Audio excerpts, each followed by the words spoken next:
Saudara-saudara yang dipanggil dan dikuduskan dalam Kristus Yesus, salam damai sejahtera bagi kita sekalian.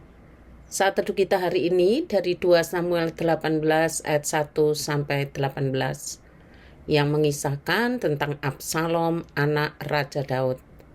Absalom lahir dari seorang putri Raja Gesur yang bernama Maaka. Secara fisik, Absalom adalah seorang yang tampan.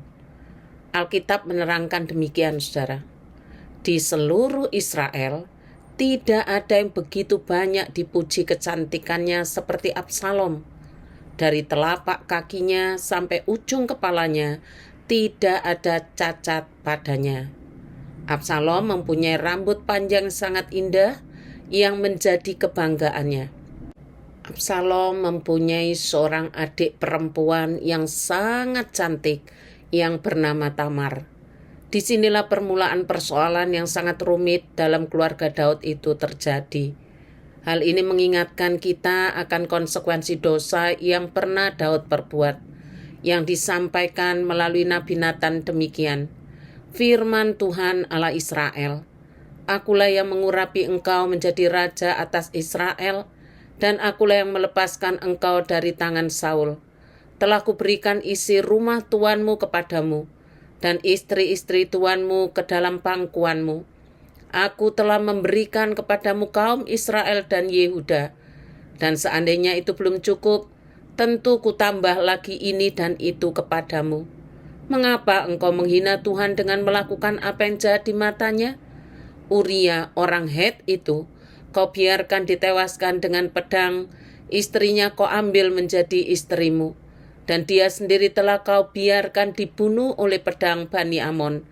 Oleh sebab itu, pedang tidak akan menyingkir dari keturunanmu sampai selamanya, karena engkau telah menghina aku dan mengambil istri Uria orang Het itu untuk menjadi istrimu.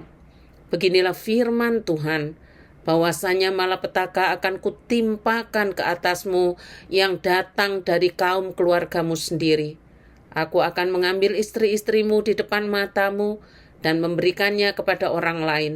Orang itu akan tidur dengan istri-istrimu di siang hari, sebab engkau telah melakukannya secara tersembunyi, tetapi aku akan melakukan hal itu di depan seluruh Israel secara terang-terangan." Perhatikan kalimat bahwasanya malapetaka akan kutimpakan ke atasmu yang datang dari kaum keluargamu sendiri. Malapetaka di sini diterjemahkan begini, saudara. Karena segala perbuatanmu itu, maka aku akan membiarkan orang-orang dalam keluargamu memberontak melawan engkau dan mendatangkan malapetaka ke atasmu. Dan benar, saudara, keluarga Raja Daud masuk dalam persoalan yang sangat rumit. Salah satunya adalah pemberontakan anak Daud yang bernama Absalom. Peristiwa dramatis keluarga Daud dimulai ketika Absalom membenci Amnon. Amnon ini anak Daud dari istri yang lain, karena telah memperkosa adiknya bernama Tamar, dan akhirnya memang Amnon dibunuhnya. Setelahnya Absalom melarikan diri ke Raja Gesur, di negeri di mana ibunya berasal, sampai kesedihan Daud berakhir kira-kira 3 tahun lamanya. Tragedi berikutnya adalah Absalom memberontak kepada Daud, bahkan terang-terangan menginginkan Daud mati. Absalom menggalang kekuatan di belakang Daud, sampai akhirnya rencana pemberontakannya bocor dan Daud melarikan diri. Demikian kata Daud kala itu, "Bersiaplah, marilah kita melarikan diri, sebab jangan-jangan kita tidak luput daripada Absalom. Pergilah dengan segera, supaya ia jangan lekas menyusul kita dan mendatangkan celaka atas kita dan memukul kota ini dengan mata pedang." Daud bersama-sama pengikutnya yang masih setia, saudara, akhirnya melarikan diri dari Yerusalem dengan keadaan yang sangat malu, dan Yerusalem dikuasai oleh Absalom. Bagaimana sikap Daud terhadap Absalom yang sudah sedemikian parah? Pada saat raja dapat mengumpulkan kembali kekuatannya dan dapat menghadapi Absalom dengan tentaranya, Daud memerintahkan kepada Yoab panglima perangnya demikian, "Perlakukanlah Absalom orang muda itu dengan lunak karena aku."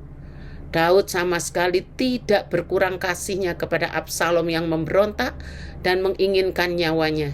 Tetapi Yoab sang panglima tidak sepakat.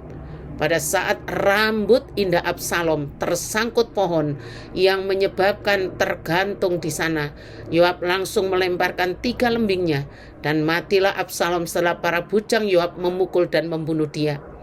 Saudara-saudara yang dikasihi oleh Tuhan, apa sebenarnya yang Tuhan Allah mau ajarkan kepada kita dengan mengungkapkan terus terang drama tragedi keluarga Daud ini? Tragedi keluarga Daud bukanlah tragedi biasa, sebab akar persoalannya adalah dosa yang diperbuat oleh Daud. Kejadiannya beruntun dan melelahkan ini harus dijalani oleh Daud. Bukan hanya anak-anaknya saling membunuh, tetapi juga memberontak dan menginginkan nyawanya, juga kerajaannya. Bahkan orang-orang yang dulu mendukungnya sekarang mengkhianatinya, menjadi pelarian dan dipermalukan dengan hebat. Di dalam semua tragedi ini, Daud tetap menjalani murka Allah yang harus ditanggungnya. Yang Tuhan mau ajarkan kepada kita itu begini, saudara. Dosa adalah dosa. Ia mempunyai dampak yang merusak dan menghancurkan. Sejarah keluarga Daud akan dibaca banyak orang sepanjang zaman, menjadi keluarga yang banyak drama tragedi memilukan dan memalukan.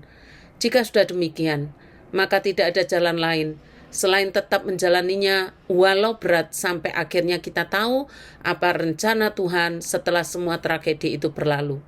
Yang kedua, apakah tragedi dalam keluarga selalu karena dosa orang tuanya?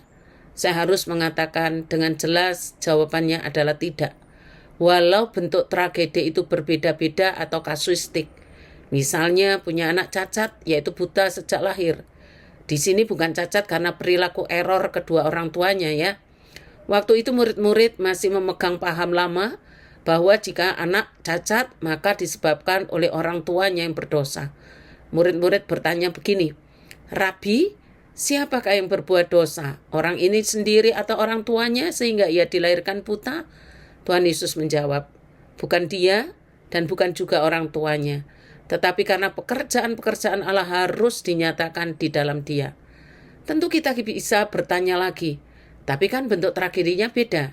Saya akan menjawab, iya benar, bentuknya berbeda. Karena itu saya bilang tadi kasuistik, tidak bisa digeneralisasi. Tetapi yang paling penting adalah jika tragedi keluarga karena dosa, maka efeknya akan sangat buruk dan merusak serta memalukan. Kiranya Roh Kudus menolong kita sekalian untuk benar-benar hidup dalam pimpinan Roh Kudus. Terima kasih, Tuhan Yesus memberkati.